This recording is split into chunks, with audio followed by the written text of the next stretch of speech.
सुनिए, वो चित्र मेरे दिमाग में अभी भी है, मेरे मन में है। मेरे पिता का शव इस तिरंगे झंडे में लपेटा गया था। इस तिरंगे के नीचे मेरे पिता का शव था और उसके पीछे चलते चलते मेरा भाई यहां आया। उस शहीद पिता का अपमान भरी संसद में किया जाता है।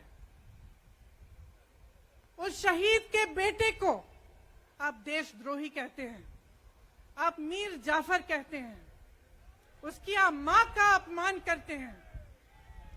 आपके मंत्री मेरी मां का अपमान भरी संसद में करते हैं। आपके एक मुख्यमंत्री कहते हैं कि राहुल गांधी को पता भी नहीं है कि उनका पिता कौन है। आपके प्रधानमंत्री भरी संसद में खड़े होकर कहते हैं कि ये परिवार नेहरू नाम को इस्तेमाल क्यों नहीं करता। पूरे परिवार का अपमान करते हैं। कश्मीरी पंडित समाज के रिवाज का अपमान करते हैं, जिसके तहत एक बेटा अपने बाप के मरने पर पगड़ी पहनता है, परिवार की परंपरा को आगे बढ़ाता है। लेकिन आप पर कोई मुकदमा नहीं होता, आपको 2 साल की कोई सजा नहीं मिलती, आपको जेल की सजा नहीं मिलती, आपको संसद से कोई बाहर नहीं निकालता, आपको मना नहीं करता कि 8 सालों के लिए आप चुनाव नहीं लड़ सकते। क्यों? मैं पूछना चाहती हूं, क्यों? आज तक हम चुप रहे हैं, हमारे परिवार का अपमान करते गए। मेरे भाई ने क्या कहा? संसद में वो मोदी जी के पास गए और उनसे गले लगे। मेरे भाई ने कहा, मैं आपसे नफरत नहीं करता हूं, मेरे दिल में आपके लिए कोई नफरत नहीं है, हमारी विचारधारा अलग है, लेकिन हमारी नफरत की विचारधारा नहीं है। तो मैं पूछना चाहती हूं, एक आदमी का कितना अपमान करोगे? कितना अपमान करोगे? क्या यही है इस देश की परंपरा? आप परिवारवादी कहते हैं, तो भगवान राम कौन थे? भगवान राम को वनवास में भेजा गया, उन्होंने अपने परिवार, अपनी धरती के प्रति अपना धर्म निभाया। क्या भगवान राम परिवारवादी थे? क्या पांडव परिवारवादी थे कि वो अपने परिवार की संस्कारों के लिए लड़े? और हमें क्या शर्म आनी चाहिए कि हमारे परिवार के सदस्य शहीद हुए इस देश के लिए, कि इस झंडे में उनका खून है, इस धरती में उनका खून है, इस देश के लोकतंत्र को मेरे परिवार के खून ने सींचा है। और जो सोचता है कि हमें अपमानित करके हमें डराएंगे, हमें धमकाएंगे, जो सोचता है कि तमाम एजेंसियों को लगाकर, हम पे छापे मारकर, हमसे कुछ भी कर ले, हमें डराएंगे, वो गलत सोचते हैं। हम डरने वाले नहीं हैं। हम और मजबूती से लड़ेंगे। हम इस देश के लोकतंत्र के लिए कुछ भी करने के लिए तैयार हैं।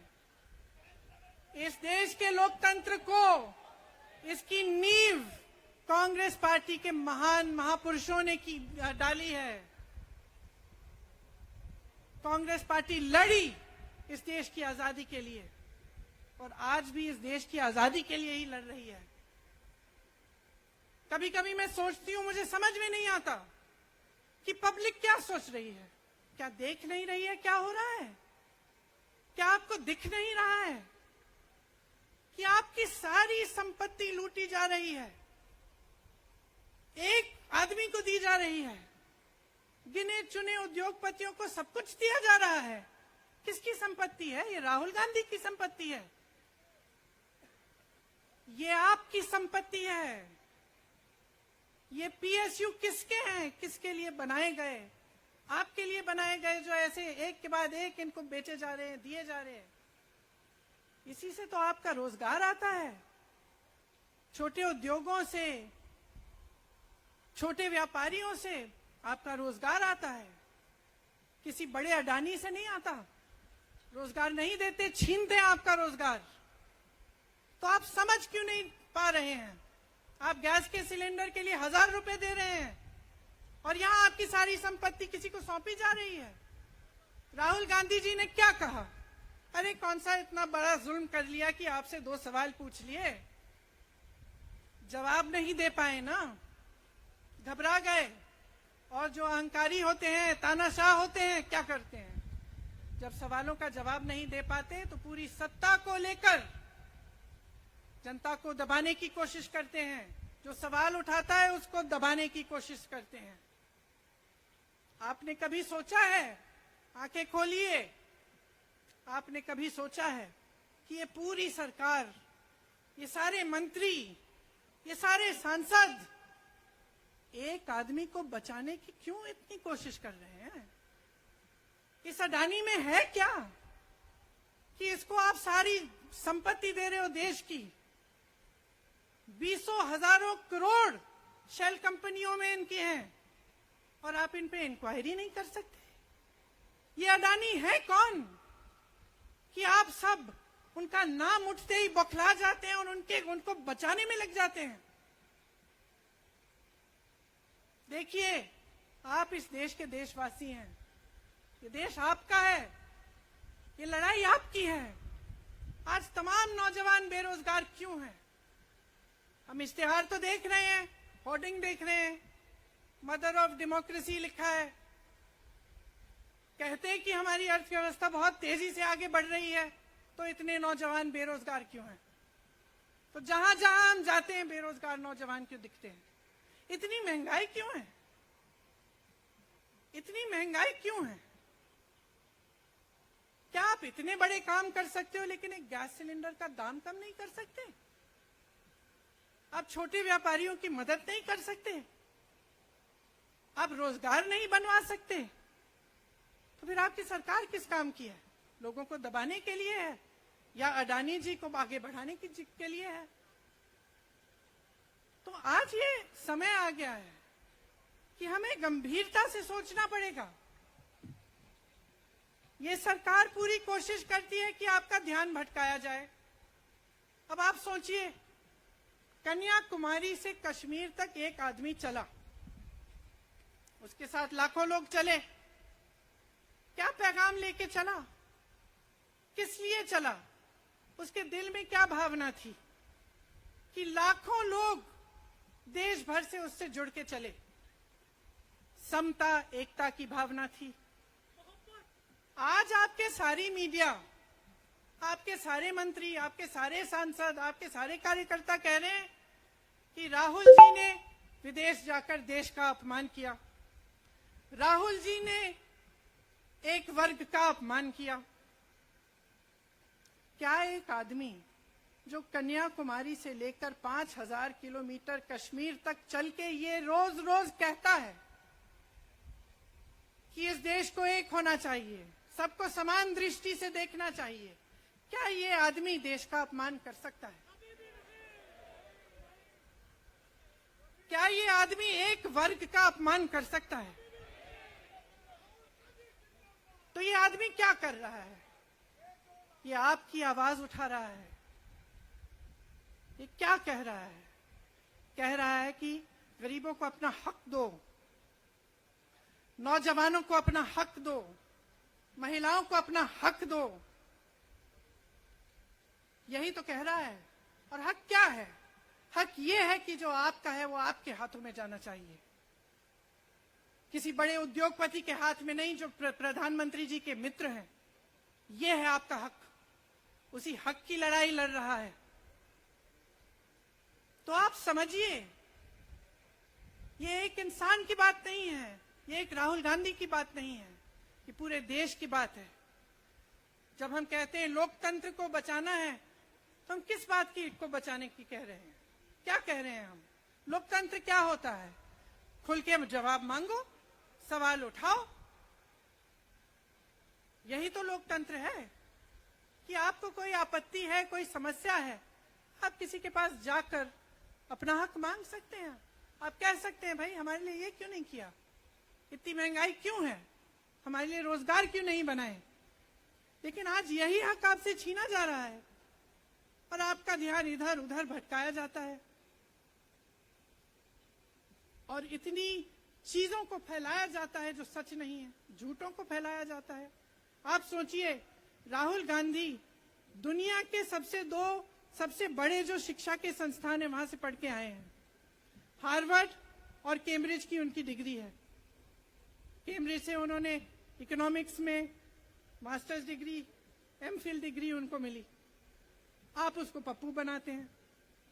पूरे देश भर में आपकी सहायता के साथ मेरे मीडिया के दोस्तों, डिग्री आपने देखी नहीं, सच्चाई आपने देखा नहीं, उनको पप्पू बना दिया। फिर पता चला कि ये पप्पू तो यात्रा में निकल आया और पता चला कि ये तो पप्पू है ही नहीं। इसके साथ तो लाखों लोग चल रहे हैं। ये ईमानदार भी है, ये सब बातों को समझता भी है, ये जनता के बीच जा रहा है, जनता की समस्याओं को सुन रहा है, तो जनता इसके साथ चली जा रही है। तो घबरा गए कि राहुल गांधी ने संसद में वो सवाल उठाए जिनका उनके पास जवाब नहीं है।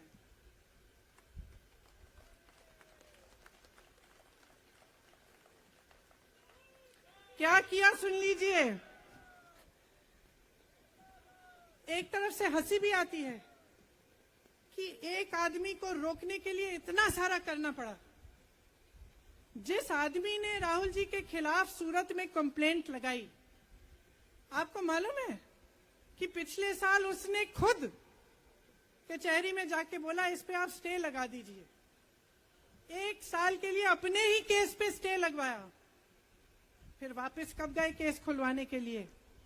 राहुल गांधी के संसद में अडानी पे के भाषण देने के 1 हफ्ते बाद। 1 हफ्ते बाद वो आदमी वापस जाता है, कहता है केस खोल दी, सुन लीजिए अब हम तैयार हैं। 1 महीने के अंदर अंदर जज कह देते हैं कि राहुल गांधी को 2 साल की सजा मिलेगी। आपने देखा इस देश में कितने केस हैं कि जेल में 10 साल के लिए पड़े रहते हैं, उनकी सुनवाई नहीं होती। ये तो सुनवाई भी फट से हो गई, जजमेंट भी फट से हो गई, सजा भी फट से हो गई। और आपने कह दिया अगले दिन कि 8 सालों के लिए ये चुनाव नहीं लड़ सकते, संसद से बाहर कर देंगे इनको। वाह वाह वाह वाह वाह वाह, बहुत धैर्य है आप में। अरे कायर है इस देश का प्रधानमंत्री। लगा दो केस मुझ पर, लगा दो केस मुझ पर, जेल ले जाओ मुझे भी, लेकिन सच्चाई ये है कि इस देश का प्रधानमंत्री कायर है।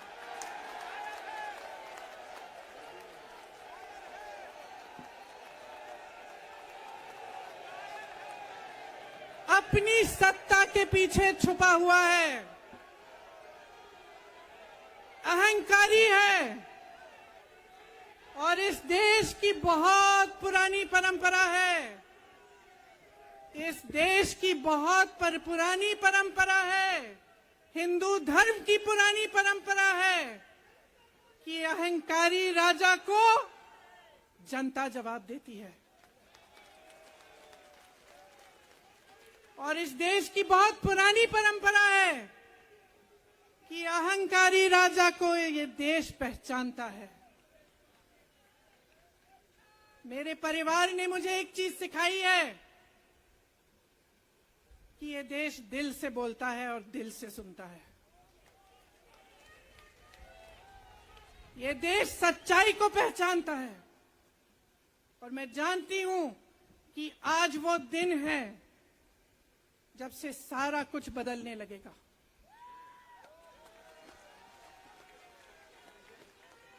मेरे मीडिया के साथियों, मैं आपसे कहना चाहती हूं, बहुत हो गया है, बहुत हो गया है। मैं जानती हूं आप पर कितना दबाव है। मैं जानती हूं कि आपको लाइन भेजी जाती है कि आज आपको ये कहना है, आज आपको ये लिखना है, लेकिन आपकी एक बहुत बड़ी जिम्मेदारी है। आज लोकतंत्र खतरे में है।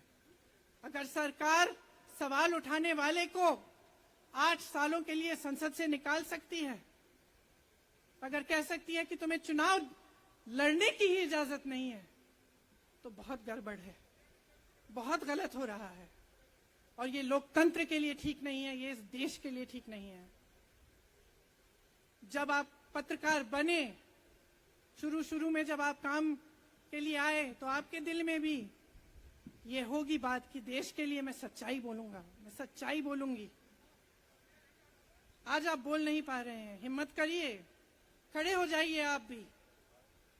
और जैसे खड़गे जी ने कहा कि तमाम पार्टियों ने आज अपनी आवाज उठाई है, उनका हम सब धन्यवाद देते हैं। और हम सबको एक होना पड़ेगा, इसलिए होना पड़ेगा क्योंकि आज ये देश खतरे में है। आज इस देश की सारी संपत्ति एक आदमी को सौंपी जा रही है और उस आदमी को बचाने के लिए पूरी सरकार खड़ी हो जाती है। बहुत गलत हो रहा है। अगर आज मेरे भाइयों और बहनों आप इसको पहचान नहीं पाएंगे तो इस देश को बहुत खतरे में डाल देंगे। इसीलिए यहां खड़े हुए महात्मा गांधी जी की समाधि के कुछ ही गज दूर खड़े हुए मैं आपको याद दिलाती हूं कि कितनों ने इस देश के लिए अपना खून बहाया है, कितनों ने इस देश की धरती, इस देश की आजादी के लिए अपना खून बहाया है। ये अफसर हैं यहाँ तैनात खड़े हैं, इसी तरह से इनके भाई सरहद पे खड़े होते हैं हमारे लिए, आज भी अपना खून बहा रहे हैं। क्या इसके लिए, क्या अडानी जी के लिए, कि अपने देश के किसान के लिए, अपने देश के गरीब के लिए, अपने देश के छोटे व्यापारियों के लिए, महिलाओं के लिए, अपने बच्चों के भविष्य के लिए हम सब अपनी जान देने के लिए तैयार हैं। तो मैं आपसे आग्रह करती हूं, मेरे देशवासियों, आंखें खोल लो, समय आ गया है, डरो मत।